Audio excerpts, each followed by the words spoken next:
That Goodfellas skit by the Bloodline was funny. Paul Heyman was priceless with it when Roman started confronting him. What? And then, what am I, a tribal clown? I like Solo Sikoa at the very end when he said, "You are a funny tribal chief." Very, very serious on Solo Sikoa's face. Hey, we talked about it yesterday. My friends, we are almost there. We're going to see the bloodletting of the bloodline. This will age well in the very near future. Now what my job to do is to find all the screenshots with Solo Sikoa not having the most pleasant look on his face to Roman Reigns. We got this one. We got this one. Yeah, we're going to make a little conspiracy theories. Very near future. Speaking of theories, loved Austin Theory's empty arena promo tonight. It doesn't matter if I do it in front of an empty arena or if I do it at SoFi Stadium, because I don't do it for the fans. I don't do it for someone who wants to be the next Austin Theory. I'm not doing it to be the next John Cena. I am doing it for me.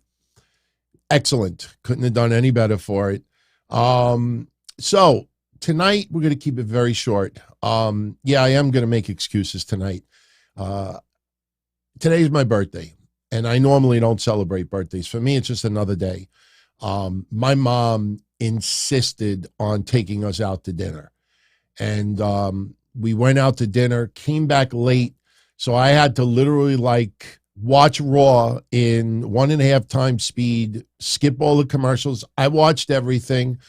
But, after having a couple of cocktails and being up since early this morning, I am exhausted. And we got a lot of shit coming up this week with shows.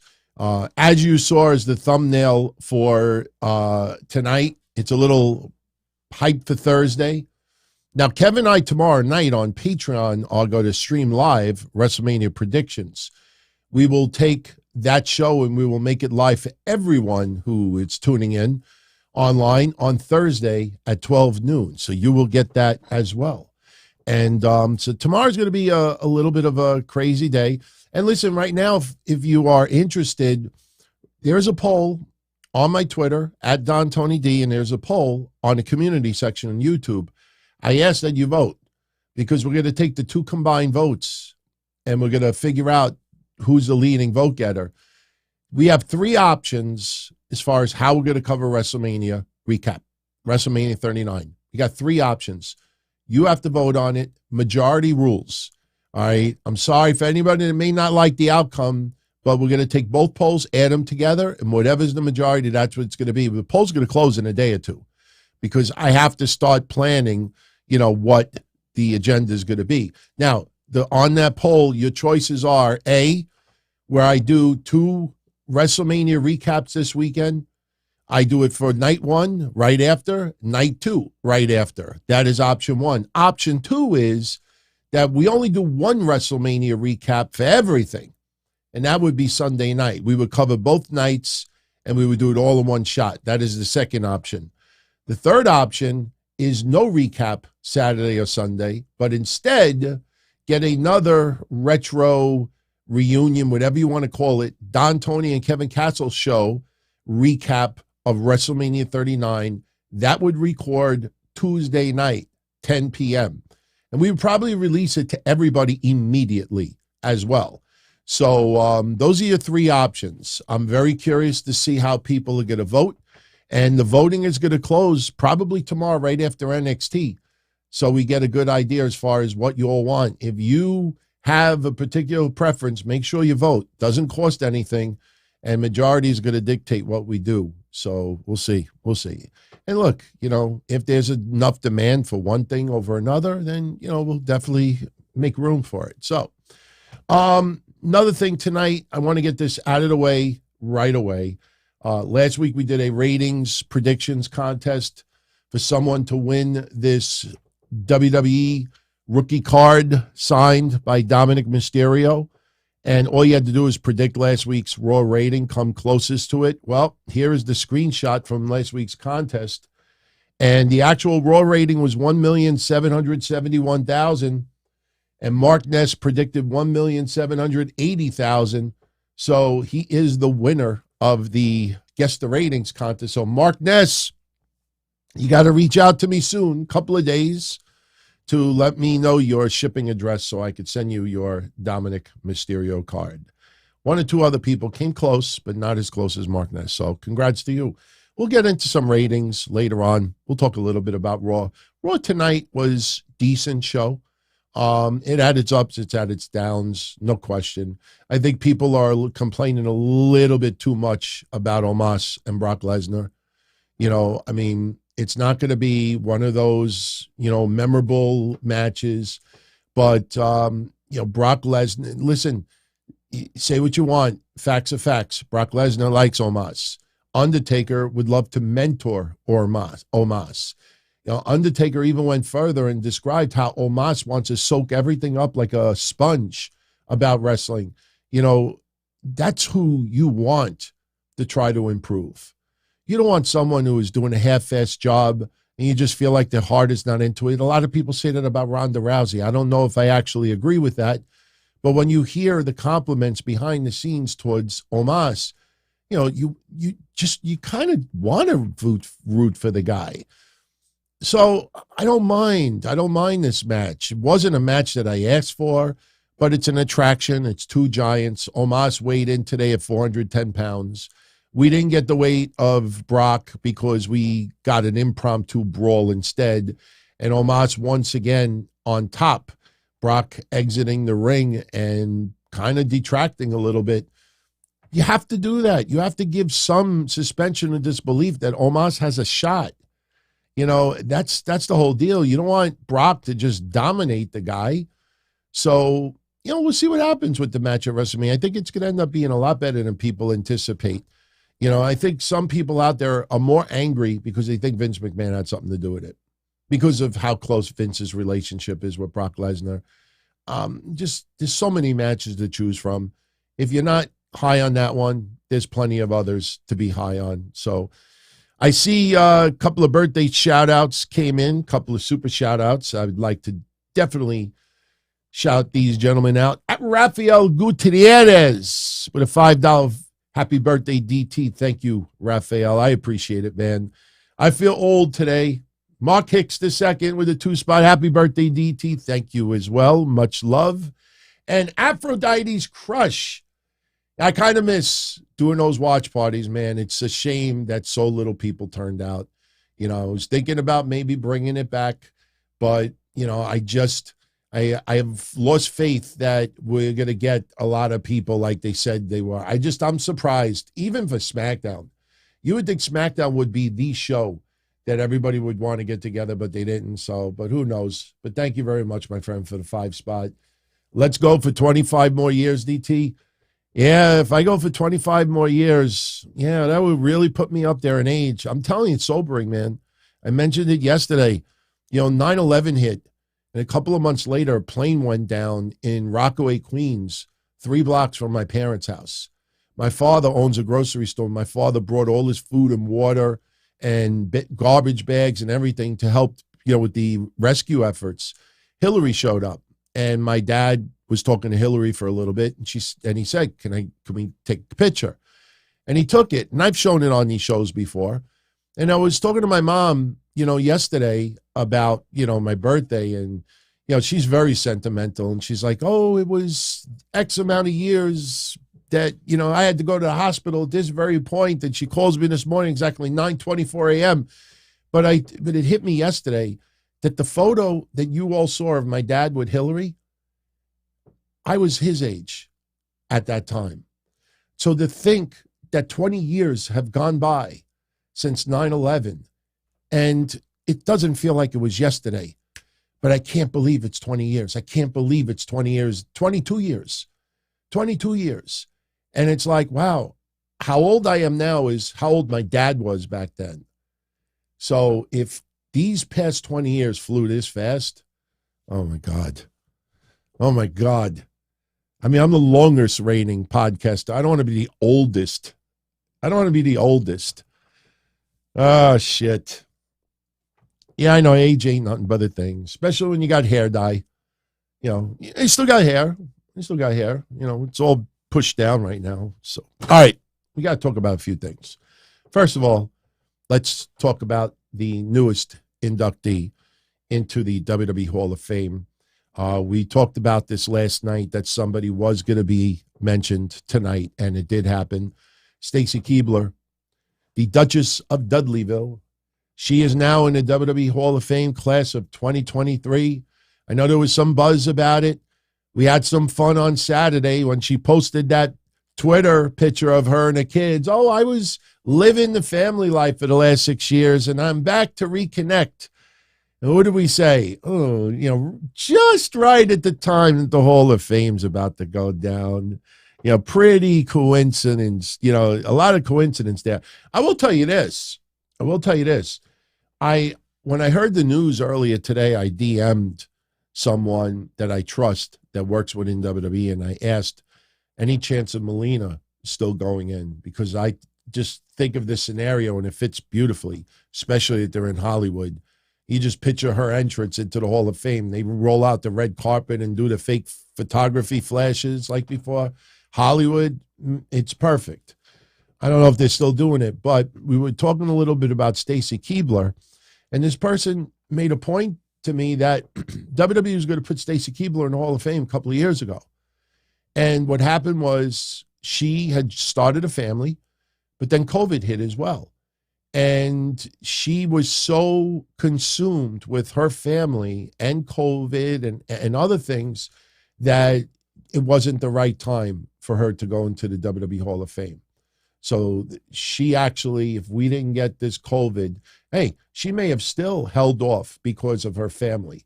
She's got a couple of very, very young kids. So she was going to go in before, but they have decided to put her in now. And you know what? Good that, you know, she is willing and very excited to be going in. I checked her win-loss record in her matches in her career. She's had about 40 matches, 41 matches. She is perfect on pay-per-view. She's never won a match on pay-per-view. Her win-loss record was not all that great. I think her best win-loss record might have been in WCW. She might have been like 4 wins and 3 losses. Stacy Keibler was not there to wrestle.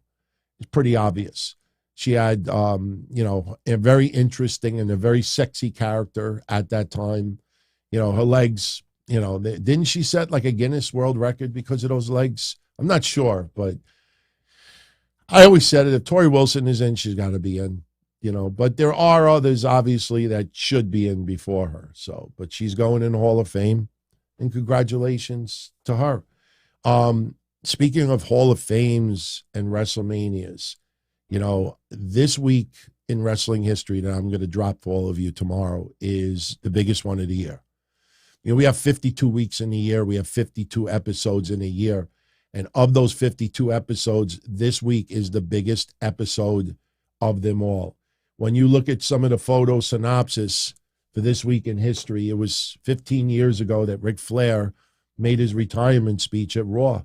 When he lost to Shawn Michaels at WrestleMania, I'm sorry, I love you. I mean, that happened. That is part of this show. We have the audio highlights for it. Then we move on to these WrestleManias. We have, wait. Let me fix this. There you go.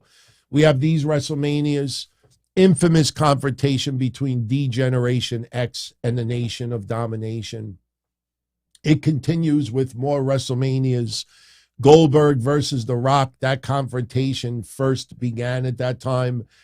And my favorite moment of all of this, when Kane was in the back with Hulk Hogan and The Rock, and Kane started to do the, what you gonna do? What you gonna do? Oh my God, I love that.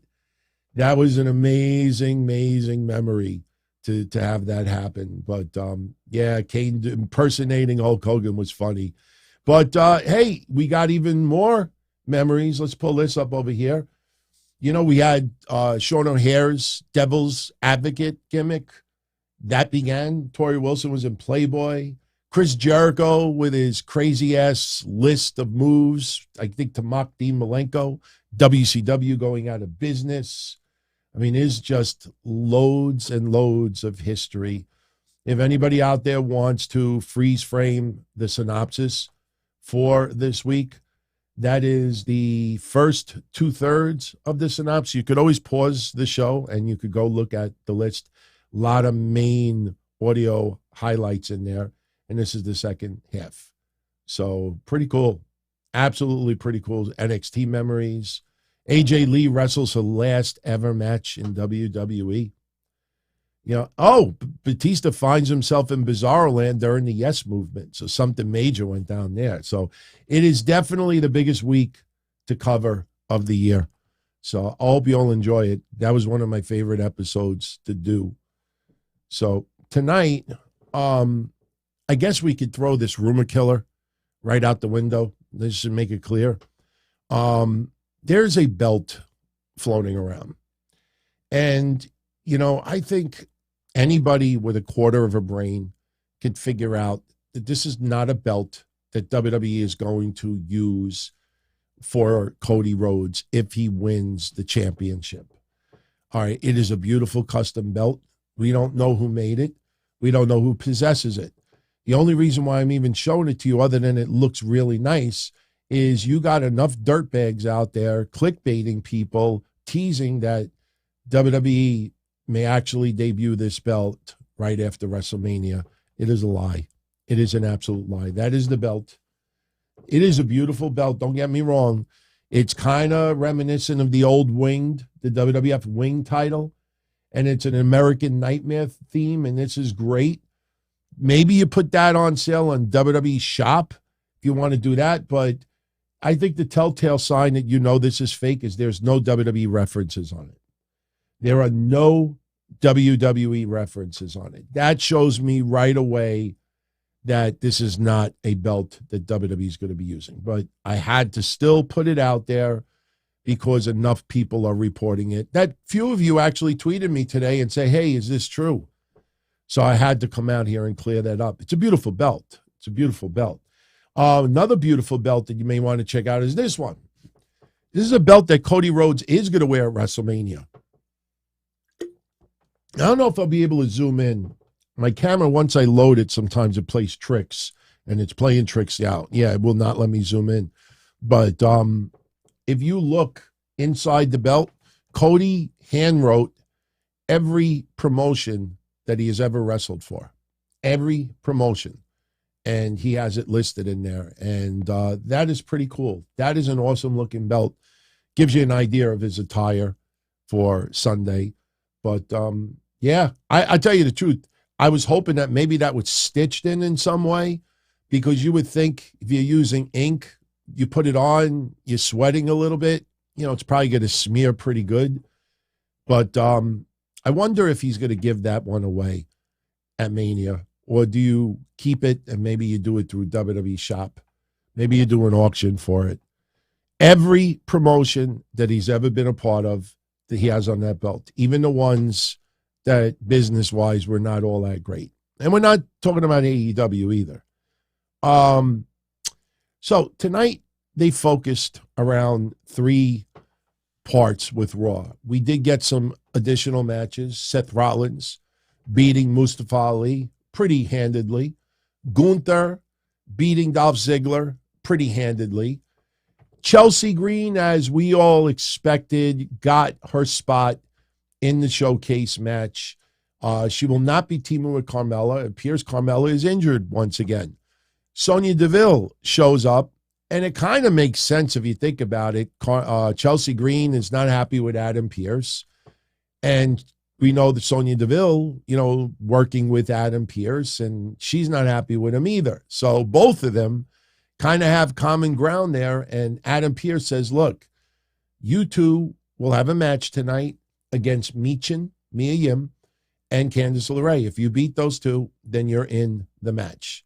And that's exactly what they did. They beat Michin and Candice LeRae, and they are now in the showcase match. So right now, here is what the showcase match looks like for the women. Liv Morgan and Raquel Rodriguez versus Natty and Shotzi versus Ronda Rousey and Shayna Baszler versus Chelsea Green and Sonya Deville. as of right now, I still am leaning towards Ronda Rousey and Shayna Baszler to win it. They will ultimately, I think, they got to give a tag team title shot out of this.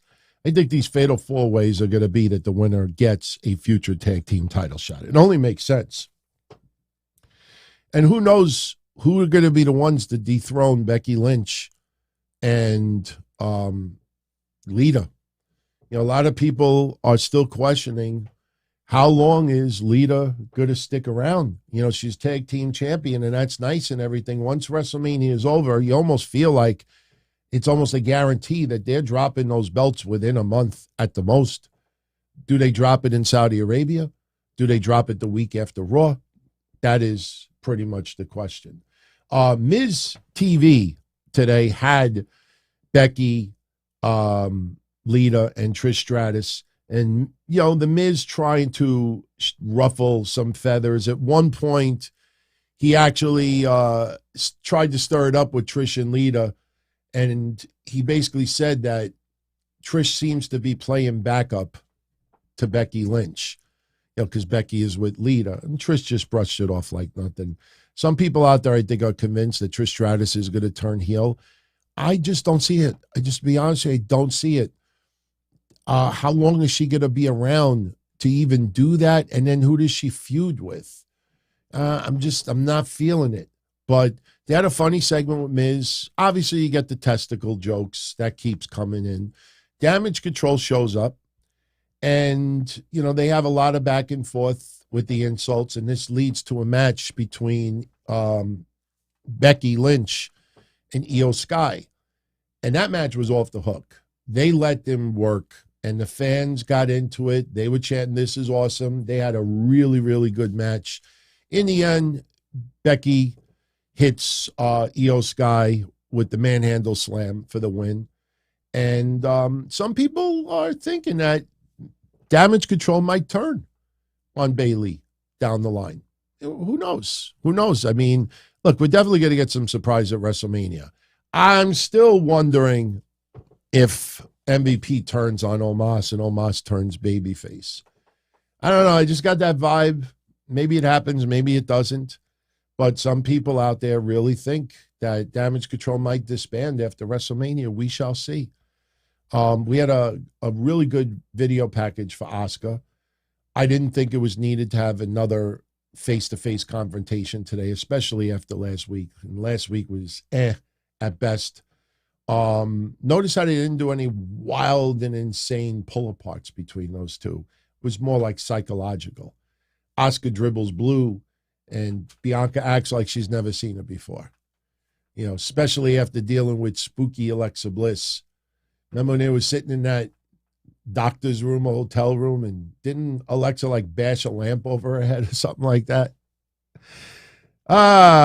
So Seth Rollins cutting a promo in the back, and he's interrupted by Mustafa Ali. And, you know, Seth is talking about negative about Logan Paul and Mustafa. Now they're trying to go with a term called positive Ali.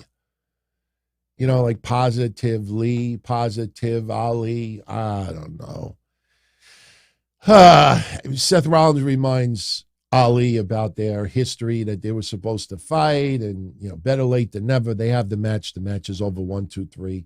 Seth gets on the mic and pretty much says that if he loses at WrestleMania, that he will be the joke of the two of them, between him and Logan Paul.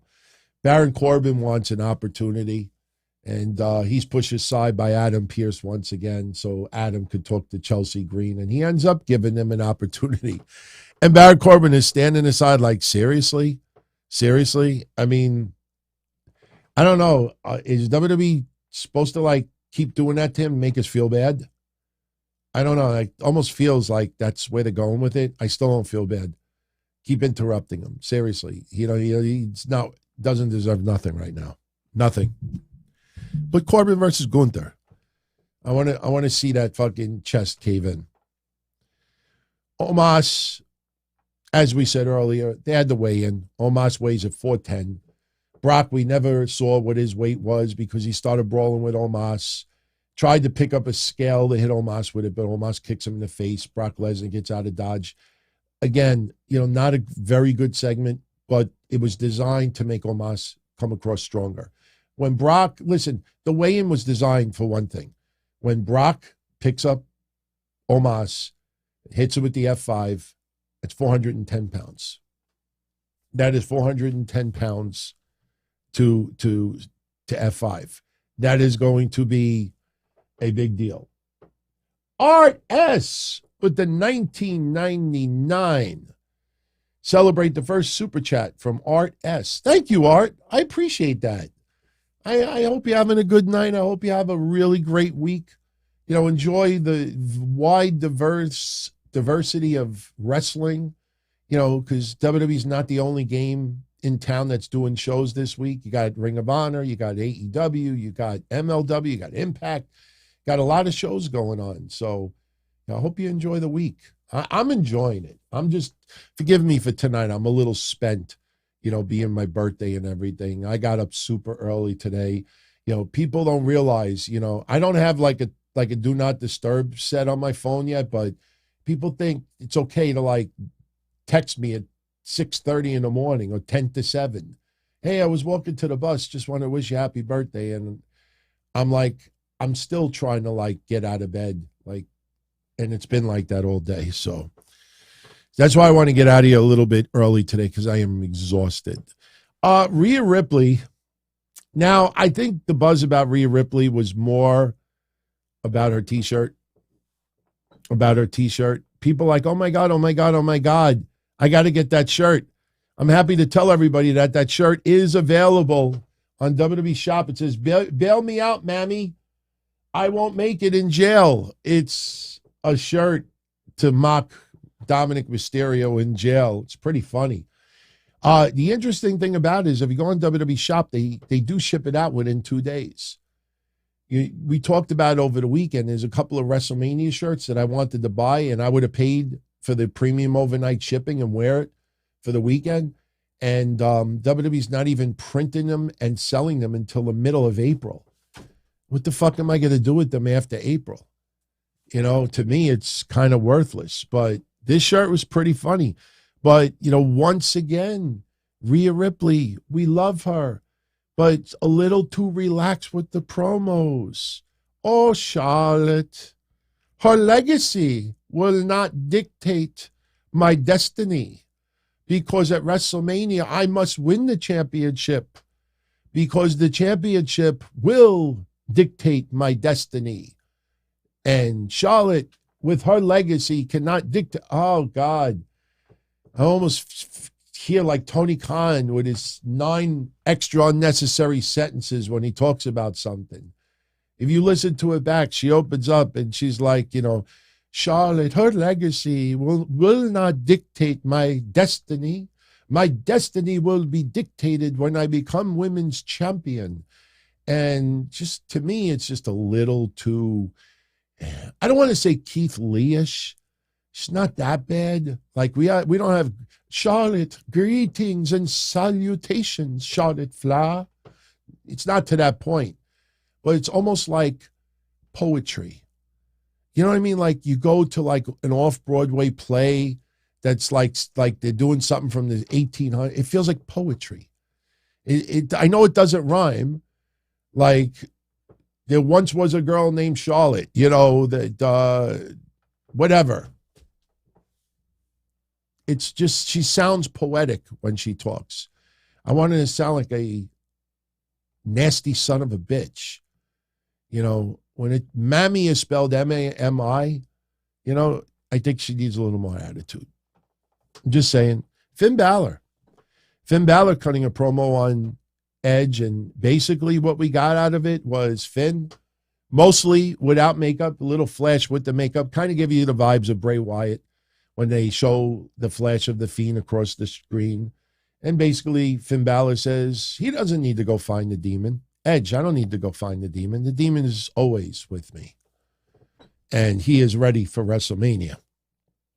All I know is that's the last thought that I have of Finn Balor. Anybody remember that night? That was awful. That is my last thought of the Demon Balor, I should say. Let's hope this time around it's a little bit better. No, I don't think Finn Balor's winning, but if they have a pretty wild, just all-out brawl and Edge just squeaks it out, I won't feel like Finn Balor got jobbed out. Finn Balor's been doing tremendous over the last 10 months. Tremendous job. And I think they will kill it at WrestleMania. Now, the interesting thing is, maybe by tomorrow when we do predictions, we'll know. But there are quite a few matches that we don't know are going to be night one and night two. Unfortunately, if you go to Wiki right now, there are people out there that are playing guess games. They already have 6, 7 matches listed for one particular night. There is nothing that it's based on. It is guesses. Now, if you saw my thumbnails yesterday, I put a couple of matches on both nights, and I said, I just made the template just to put a template up, but, that's my guess of which matches will be on each night. I don't know if that's going to happen, but some people went an extra mile, and they're updating Wiki to put this in there. There's a lot of people that think, oh, this has happened on night 2. Well, this has happened on night 1. And you can't really go by that. So, Bernard, thank you very much. Well, you did the Macho Man earlier in the bathroom. As long as it comes out, right? But I'm telling you, if any of you out there that really have to pee, hold it in for 10 extra minutes. And when you let it out in the bathroom, you'll do the Roman Reigns. You'll be like, ooh, wow. Telling you. Just don't, put your hands in the air because you're supposed to, hold it while you're peeing. You don't want to, pee all over your seat. But if you hold it in, and you hold it in long enough, and then you just start letting that go, I'm telling you, you're going to be like, ooh, ah. Definitely. All those decades of doing the Macho Man. Now I do the Roman. Hey, guys, I just did the Roman right before I came in. So, all right, what else do we got here? Braun Strowman, Ricochet, and the Street Profits over the Viking Raiders and Alpha Academy. Really, really fun match. The end of the match, we had Ricochet hit a beautiful swanton, and then Montez Ford, shades of Rob Van Dam, frog splash, shifting in midair and doing what Rob Van Dam used to do, amazing. And, unfortunately for Eric, he was the one to eat both moves, and they lost. So Ricochet, Braun, and the Street Profits victorious leading into WrestleMania. Cody cutting a promo. He's earned this long before he ever returned to WWE. Solo's going to learn that he's not ready, and Roman will learn at WrestleMania that when he becomes WWE Universal Champion. Paul Heyman a little bit later on, Cody has never really been ready. Cody Rhodes was never ready to fill the shoes of the American Dream. Cody Rhodes was never ready to be the man of this generation, be ready to acknowledge your tribal chief at WrestleMania. So, this whole storyline is either do it for Dusty, do it for Dad, or you're not ready. That's really what it comes down to. I know finish the story, but they seem to be focusing on these two things. You're not ready. You're not ready. You're not. And to me, it all stemmed with John Cena and Austin Theory. If you really go back and you think about it, I kind of feel like that's where this came from. But Austin Theory's promo in the empty arena earlier, I loved it. It gave me the COVID vibes during the pandemic when they didn't have live fans in attendance for a little while. But him cutting the promo in the empty arena, Austin Theory is on fire right now. That motherfucker put it all together. And I'm happy. I'm happy because we never wavered with Austin Theory. And our shows, you could check out archives to prove it. But, when you had everybody out there ripping the shit out of WWE for having him drop the briefcase the way he did, that night I came up here and I said, that's the greatest thing that could have ever happened to him. Get that fucking briefcase away from him. He doesn't need it. He doesn't need it. It doesn't matter if he lost 30 of his last 32 matches. So did Carmella. And I'm not trying comparing their careers, but get that briefcase away from him. Whatever you got to do, and they did. And he has been on fire ever since. So I'm looking forward to it if he continues some type of legend killer gimmick You hear rumors about Randy Orton making a return. Now, he's going to do a few appearances for WrestleMania weekend. Will he actually return to the ring? Will he do a spot? We don't know. We don't know. I hear things, some rumblings of what they want to do for Bobby Lashley. Some of them sound amazing. I believe it when I see it. I don't want to put it out there because it's probably wrong.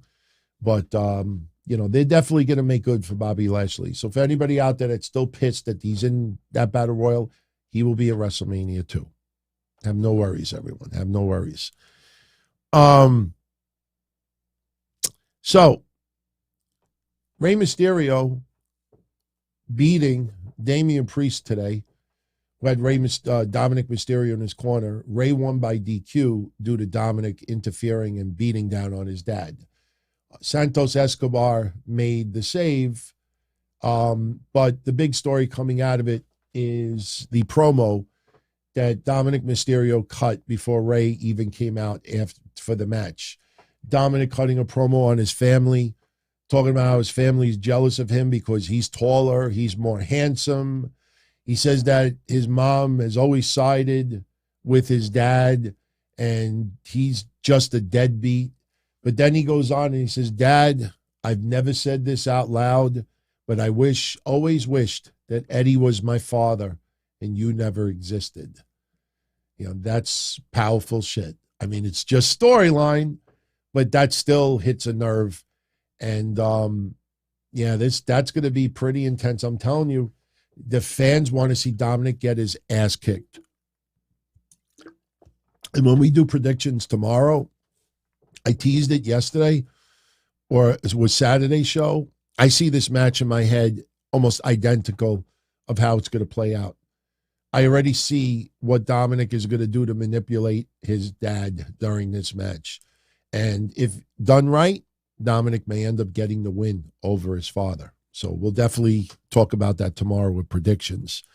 As I said earlier, Gunther over Dolph Ziggler. And then your main event, Cody Rhodes over Solo Sikoa.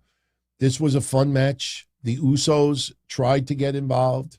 They were negated by Sami Zayn and Kevin Owens, who also came out, and they brawled to the back, this leaving Solo Sikoa and Cody Rhodes in the ring. Solo is about to do the Samoan spike, but Cody reverses it into Crossroads. Only needed one. And got the pin. And, as we said earlier, Roman Reigns is not going to be happy with Solo Sikoa. And if Cody Rhodes defeats Roman Reigns for that championship, trust me, you will see. I mean, I'm not finished with the banner yet, but you will definitely see this thumbnail coming. That Cody Rhodes with a big smile on his face while Roman Reigns is beating the fuck out of Solo Sikoa. But like I said, I got to find more thumbnails. I got to find more looks where Solo is, you could tease it that he's not happy. Oh, I got others. I just haven't put them in the computer yet. So, all right. Dark matches from tonight. Dexter Lumis over Odyssey Jones. Dana Brooke over Elektra Lopez. NXT tomorrow. Last NXT before Stand and Deliver. By the way, for those that are interested, this Wednesday, after AEW Dynamite, I will be here online doing NXT Stand and Deliver, a preview and predictions. We got some pretty damn good matches lined up for it. So if you'd like to join me, that'll be Wednesday, 10 o'clock, live right here. We will be doing predictions for Stand and Deliver. We'll also try to predict what's going to happen with Roxanne Perez at that event. Will we find out that Cora Jade is the one running people over in the parking lot? It's a few things, and there might be actually one or two surprises planned as well. So we'll do that. We'll discuss AEW Dynamite. If you're interested, this is your Dynamite episode for Wednesday. Kenny Omega taking on Jeff Cobb for the IWGP US Heavyweight Championship. Matt Hardy versus Jack Perry. Dalton Castle and the Boys versus the Blackpool Combat Club. Willow Nightingale versus Ruby Soho. And Orange Cassidy defending the International Championship over The Butcher. Versus The Butcher, I should say. I mean, I'm not going to lie to you. Not one match on there really stands out to me. You know, I don't want to watch wrestling just to see the ones I like wrestle. You know, and again, it has nothing to do with, you know, storylines or build or anything like that. But some matches, you know, it just feels put together, you know, random person against random person. So, but, and I got a funny super chat. Some of you see on the screen already. Misfit Thor with the 5 spot. My mom has hated wrestling for most of my life, and she even popped for when Ray hit Dom. Yeah, that was a great spot, man. And like I said on Saturday, I think the crowd may have been even a little bit louder than when Sami Zayn and Kevin Owens hugged the week before. That pop was loud. They kept repeating it. And I was like, yeah, that's good. I'm telling you, it's going to be a really good match. I want to see Rhea Ripley eat a 619. I almost feel Rhea Ripley has to eat a 619. I mean, I know no male on female violence. We've talked about that before. You've seen plenty of examples of it. You see how they try to like play around. Just remember when Tozawa was in a match with, I think with Rhea Ripley, right? But I think it's time you give her a 619. It's not the end of the world. I don't think any groups or advocacy groups out there are going to get pissed off about it. But we will see what happens. Oh, God, I do not want Orange Cassidy open in Dynamite. I tell you, my ears are going to explode. I joked on social media, and I meant it. You know, it's nothing against that song, and it's nothing against Orange Cassidy, but, you know, I'm old. I'm in my 50s. All right? I heard that song near when it came out, and they used to play it on the fucking radio on loop way too many times. So every time I hear the fucking piano, I used to play the piano too. I probably could play that on the piano. It's just I'm sick of the song, and I hear it almost every other week now. It's the opening song. All right, NXT tomorrow, a battle royal to determine the final spot in the 5-way match for the NXT North American Championship. I hope Dijak wins it. Just put him in the match. Dijak has earned that spot. If he's healthy, put Dijak in the match. That's what I say. I'm rooting for Dijak to win that last spot tomorrow. Sol Ruka versus Ivy Nile versus Indy Hartwell. Whoever wins that match gets the last spot for the ladder match for the NXT Women's Championship at Stand and Deliver.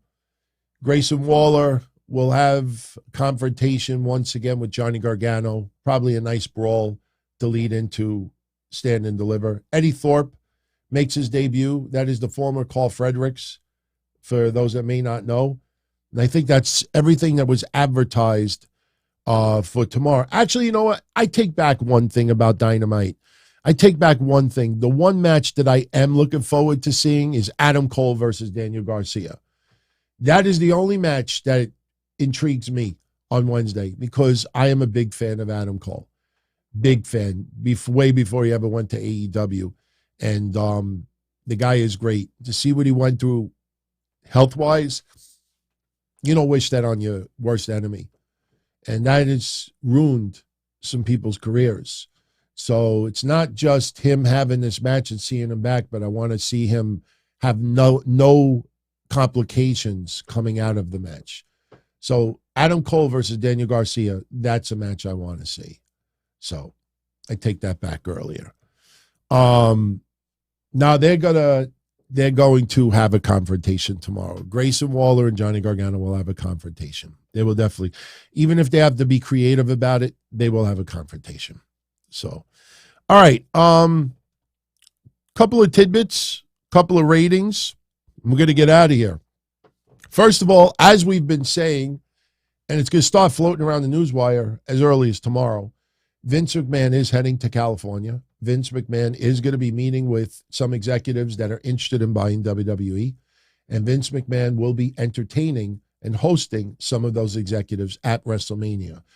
Vince McMahon wants them to see up close and personal how big of a spectacle this is. It rivals the Super Bowl. It rivals this. I know it doesn't to that extent, but there are not too many events that the United States does every year that tops this. Very, very few. So they're going to put on their tuxes, and they are going to make sure that every aspect of WrestleMania is as good as it possibly can be. Another thing that's going on is Vince McMahon has agreed to give WWE, and I believe it's already been done. He was to give back $18 million. That is the amount of money that WWE spent to investigate him for misconduct in 2022. Let that sink in for a minute. That is a lot of fucking money. That is a lot of money. You actually think about it, that amount may almost be more than what he paid out towards the women, that, he settled with. That is a lot of money, $18 million. It just goes to show you how much money lawyers get, especially when you hire lawyers and you're a billionaire. Oh, I charge $5,000 an hour. Yeah, that's no problem. It's no money. We'll just sell more WrestleZania shirts. That's okay. We'll jack everything up $5, or we'll raise the shipping cost $3. Nobody will realize. So that's the deal with Vince McMahon. Still no updates with Donald Trump, and I'm not being political here, but as I said before, if Donald Trump is indicted, then you're going to see the wrestling social media explode, trending Vince McMahon, saying that he should be next, almost begging some women out there to make accusations against Vince, try to get him arrested, try to get him in some type of trouble. It's going to happen. You wait and see. It's going to happen. Kevon Lewis, thank you for the 5 spot, my friend. He sends his thoughts and prayers to everyone affected today in the Nashville, Tennessee school shooting. I actually got word of it while I was out having dinner with my family, and crazy shit, man, crazy shit. Like I said before, I don't want to get into politics here, especially about gun control, but, you hear both sides of it, that we need gun control, or, it's not about the guns, it's about the people behind the guns. I just look at it like, when you have hundreds of millions of guns out there, hundreds of millions, unless you offer $1 million for each gun, they're not going to leave the streets. They're always going to be recycled and circulated. And if I wanted a gun that bad, if I wanted to do something terrible and nefarious, we'll just leave it at that. You don't think I can't go down to Ridgewood, Queens, go to the South Bronx, go to Spanish Harlem, go to Canarsie, which is only 10 minutes from me, and meet with someone and give them $500 or $1,000, $2,000 to get something, with the numbers scratched up? I mean, you want something, you can get it. If you want it that bad, you can get it. And that's the problem. That's the problem. You could ban anything.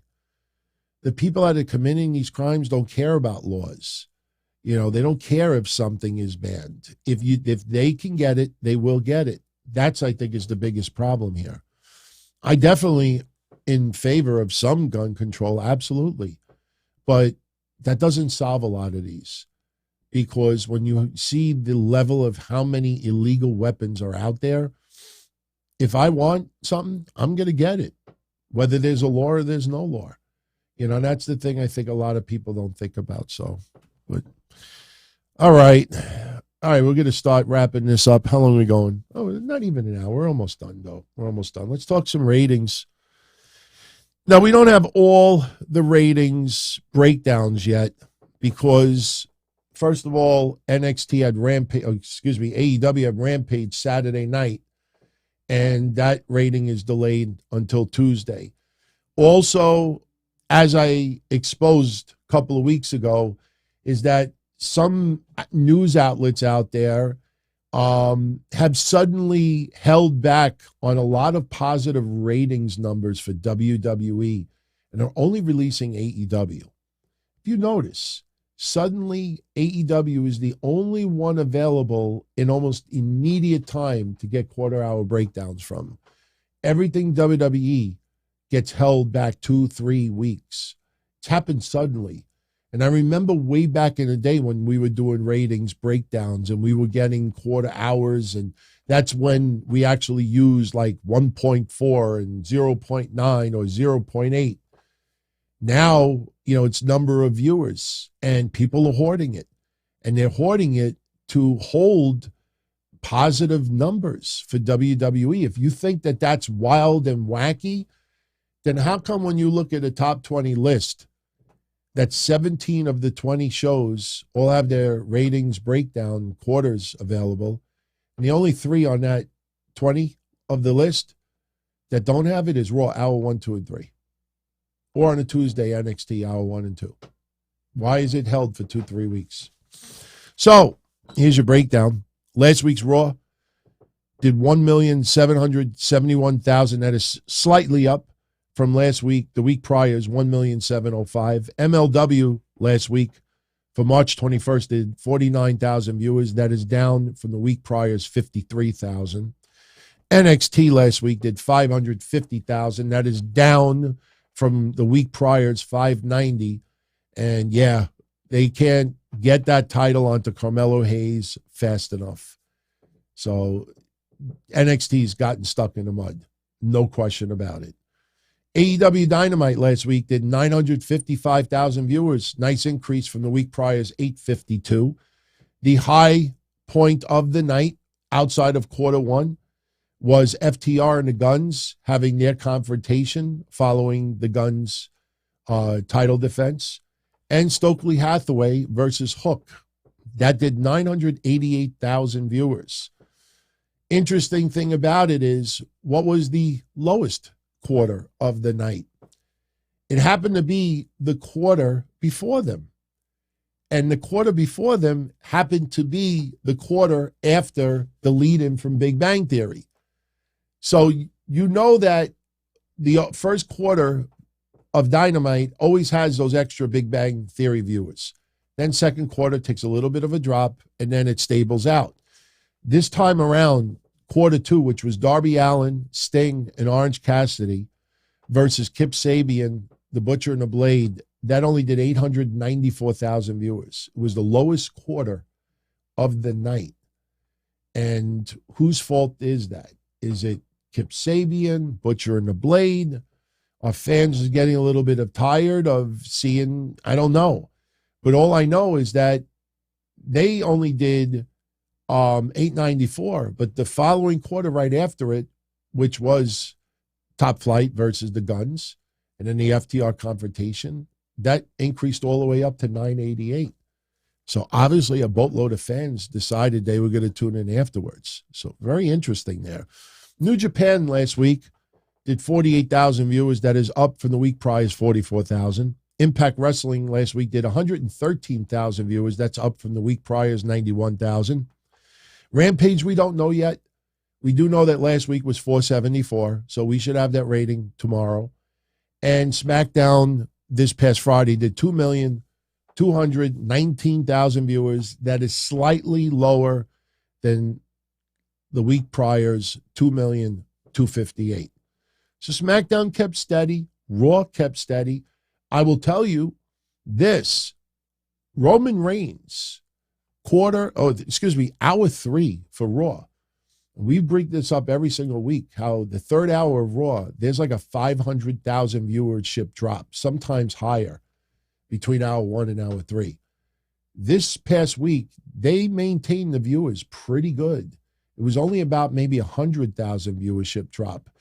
And Roman Reigns, at the very end, Roman Reigns actually scored a pretty impressive number. The problem is I don't have the complete quarter-hour breakdowns yet.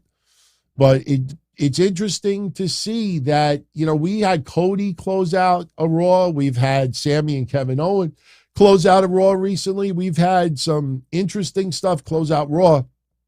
We had the women get the tag titles. Lita and Becky Lynch and Trish showed up.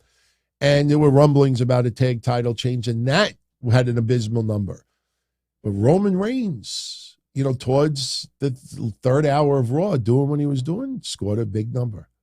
Very, very interesting. Roman Reigns was able to pull that. So I could speak a little Japan, Bernard. I could speak a little bit of Japan. Oh, I got some news for you. Some of you are going to like this. It's not a done deal, but I think Listen, I'm saying this nicely as I can. I promise you, some of you are going to love this. You look at some of the rehirings that Triple H has made. You know, I know the emotional reaction is, oh, he righted the wrong of Vince letting some people go. Unfortunately, you see quite a few people who have returned over the last 8 months, and they are stuck in the mud. Big time stuck in the mud. I mean, we could come up with at least 6 to 8 people. Okay. This is another person who ended up leaving WWE. But if this person returned, I think it would be different. I think this person would not be stuck in the mud. And I think this would be an extremely popular decision to bring her back. Kairi Sane is now doing interviews, and she is officially a free agent, and she welcomes the idea of going back to WWE. She has her visa issues in order, and she would love to come back to WWE. She said that over the weekend. So Kairi Sane reforming the Kabuki Warriors with Asuka, that could very well happen. And I got news for you. Not a lot of people think Asuka has beaten Bianca for the title at WrestleMania. If she doesn't, I'd rather see Asuka and Kairi Sane reform the Kabuki Warriors and win those tag titles. We'll see what happens. We'll see what happens. Listen, you know, I haven't heard of any negotiations, but she wants to come back. She's willing to discuss. She knows the WWE machine. She's been here, you know, in this neck of the woods. I don't mean here like I worked for the company. She's been, you know, in this neck of the woods. She knows the program. She knows how things run, you know, and she was willing to come back. I don't think she would get stuck in the mud. So, yeah, I was a big fan of Kabuki Warrior. I own 2 different Kabuki Warrior shirts. I certainly didn't do it, you know, to get a like or a follow, even though one of them follows me. But I bought it because I like it. I like the team. I like their style. Kairi Sane, very underappreciated when she was on the main roster. But, you know, under Triple H's regime, you know, I think she would get a little bit better of an opportunity. She would get a chance. I think that's all you can ask for. So, and look, you know, what she did with Mercedes was definitely great. You know, we got to see what happens with Mercedes. I think by the time this summer comes around, I think you're going to start hearing the rumblings of possibly a Sasha Banks return. So, now I had to share something with you. I don't have a picture of it, but somebody's going to email it to me for proof, and then I'll show it to you. Somebody that I'm friends with that loves the shows met Mercedes Moné either this weekend or last weekend. He said over the weekend. And got her to sign a photo. And it's her, you know, with her look now with her hair color and everything, and she's holding a championship. And she signed it, Sasha Banks. Very interesting.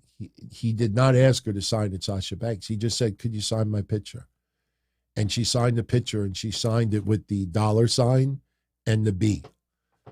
She signed it, Sasha Banks. So I told him, send me a copy. I want to see what it looks like. So when he sends me the picture, I will show it to all of you. But I find that interesting that she would autograph a Mercedes Moné picture as Sasha Banks. So thank you very much, Bernard.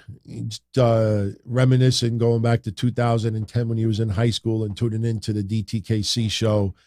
And he heard the intro the other day. He got chills. Listen, like I said yesterday, you know, if we do more shows, we're going to do them because people want them.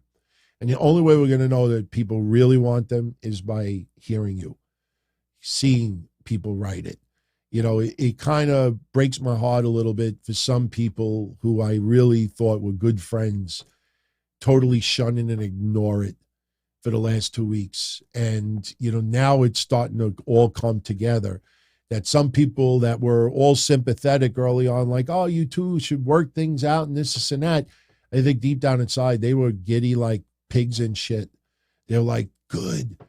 These two fucking guys, they're no longer together. Now I could fucking grab some of their audience. There's a lot of people that don't want to see us doing shows again. It doesn't bother me. I ain't doing it to piss anybody off. I'm just doing it to have fun and for all of you to have fun. So tomorrow, again, cheap plug, we'll be on Patreon. For everybody that is there, Kevin and I will start at 10. We are going to do WrestleMania predictions tomorrow. Trust me when I tell you, I have been thinking long and hard about WrestleMania. And some of my scenarios, I'm telling you, they're going to happen almost to the T. The Dominic one is my favorite because I already picture Dominic verbally saying, I love you, Dad, with those eyes, and Ray is going to melt. He's going to melt like that fucking parquet margarine. I don't know any Latin butter, el whatever, he's going to melt like a stick of butter in a microwave. And Dominic is going to play on Ray's emotions. I just wonder if he's going to do it enough where he overtakes Ray and fools him and wins, or if Ray doesn't fall for it. But the mind games, that's what I'm looking forward to. It's going to be good, man. So I'm going to jet out of here. Once again, like I said before, please go on Twitter or go on the community section for YouTube. There are 2 polls going on right now. It's interesting because each poll has a different response. That's pretty wild because people are on YouTube, they're already on YouTube. They're like, hey, give me something for YouTube. But the response has been a little bit different on the 2 polls. That's why I'm going to just add the polls together and pull an average, and whatever it is, it is. But vote. How do you want me to handle WrestleMania 39? Do you want to recap Saturday night and Sunday night by myself? Do you want to recap just Sunday night covering both events? Or do you want myself and Kevin to do a DTKC show on Tuesday, recorded, and then post it for everyone late Tuesday night? So those are the 3 options. No additional options are available. So you let me know. Hey, listen, I'm not stupid. I know that there's going to be 15,000 shows doing recaps that night. And I get it, and I appreciate it. A lot of you come here to see what I have to say, and that is very much appreciative. Because of that factor, since some of you do tune into other people's shows, maybe what I said is a different option that you would actually prefer. If the majority says no, do the shows Saturday and Sunday night, I will. But I just wanted to put it out there because I want to know whatever we do, I know the majority of you out there requested it. So, all right. I'm going to go take some cold medicine. I'm going to pass out tonight. I want to thank you all once again for the birthday wishes. Very much appreciated. Wednesday, we're going to keep it simple. Wednesday is going to be stand and deliver predictions. We're going to talk about Dynamite. We're going to talk about a little bit of AEW news. And we're also going to talk about the fallout that is currently going on between CM Punk, Dave Meltzer, Chris Jericho, Jon Moxley, and some people in the media. I'm a supporter of Dave Meltzer. I subscribe to his newsletter. He did some beautiful gestures for me back in the day when I handled some charity drives. We'll leave it at that. But on his podcast over the weekend, something very, very weird went down. And basically, he was expressing remorse and guilt that what he put out there kind of like hurt negotiations further. And I saw a lot of people writing the same reaction that I had. You're a fucking journalist. You don't not post something. You don't hold back. You don't do this or don't do this because you think it's going to hurt somebody's feeling. You're a fucking journalist. Act like a journalist. Have the guilt that somebody gave you what you believe to be reliable information, pertinent information, and somebody gets really upset and there's a falling out from it. If you're that emotionally connected, then maybe you shouldn't be a journalist anymore. I'll talk about it Wednesday. It's complicated. I'm just giving you the Cliff Notes version of it now. So, yeah, it's people are reacted to that. And I'll tell you this much. I was very surprised at the emails that I got in the last 24 hours about what I said about XPW and the penis spot. Quite a few people downplayed it. DT, it's not that big of a deal. It's XPW. It's more of an adult crowd. It's this, and that. I'm like, I'm sorry. I can't get behind that spot. To me, how do you attract new viewers? I was baffled by that. Look, I totally respect anybody's opinions out there. Listen, if you are convinced that Roman Reigns is retaining at Mania, tell me why. Convince me otherwise. I think Cody gets the belts. Finish the story. He finished the story. That moment with Cody, with his kid and Brandy, Kevin Owens and Sami Zayn and their family, and holding it, it's going to feel like when Benoit won it, when Eddie won it, when Ray won it. That's what it's going to feel like. It's going to give you vibes of that. That's the way I feel about it. But, if you have a different opinion about what happened at XPW, I totally respect it, but I just don't understand how you benefit from that. That's not the advertising you want to get, but whatever. So much love, everyone. I hope you enjoyed your evening. So if you're part of our Patreon family, definitely join us tomorrow at 10 o'clock for a special episode. If not, I'll have it uploaded Thursday at noon. Thursday at noon, it'll drop. So set your reminders. Tomorrow at 6, you'll get the history show. So that, I'm telling you, you're going to love this episode. Of all the episodes, you will love this one. We got so many, clips in there of things that you either never heard before or you totally forgot about. Some awesome moments as well. And the Ric Flair retirement really gets to a lot of people. It still does to me. And then we'll be back here Wednesday after Dynamite. And it's going to be a fun week. Just got to pace it out. Pace it out, and I think we'll be good to go. So, everyone, thank you as always for the support. I'm going to jet out of here. And Mark Ness, once again, make sure you get in touch with me so I can send you your prize. And that's it. Be well, everyone. Much love. You all take care. Be well. As far back as I can remember, I always wanted to be a podcaster. For me to live any other way was nuts. To me, those goody-good people who worked shitty jobs for bum paychecks and took the subway to work every day and worried about their bills were dead. I mean, they were suckers. They had no balls. If I wanted something, I just took it. I ran everything. I paid the bills. I paid the hosts. I even paid the masked maniac. Everybody had their hands out. Everything was for the taking. We always called each other good fellas. You would always hear from somebody. You're gonna like Don Tony. He's all right. He's a good fella. He's one of us. But if you're part of my crew, nobody ever tells you they're gonna get rid of you. It doesn't happen that way. There weren't any arguments or curses like in the movies. See, your haters come with smiles. They come as your friends, the people who've claimed they care the most for your life. And now that's all over. And that's the best part. Today everything is different. There's lots of action. I don't have to wait around for everything like everyone else. Oh, I didn't get the vaccine? Fuck you, vaccine me. Oh, your delivery guy has COVID? Fuck you, feed me. Right after I moved here, I ordered egg noodles and ketchup, and I got spaghetti with meat sauce. I'm no longer an average nobody, while they get to live the rest of their lives like a bunch of schnooks.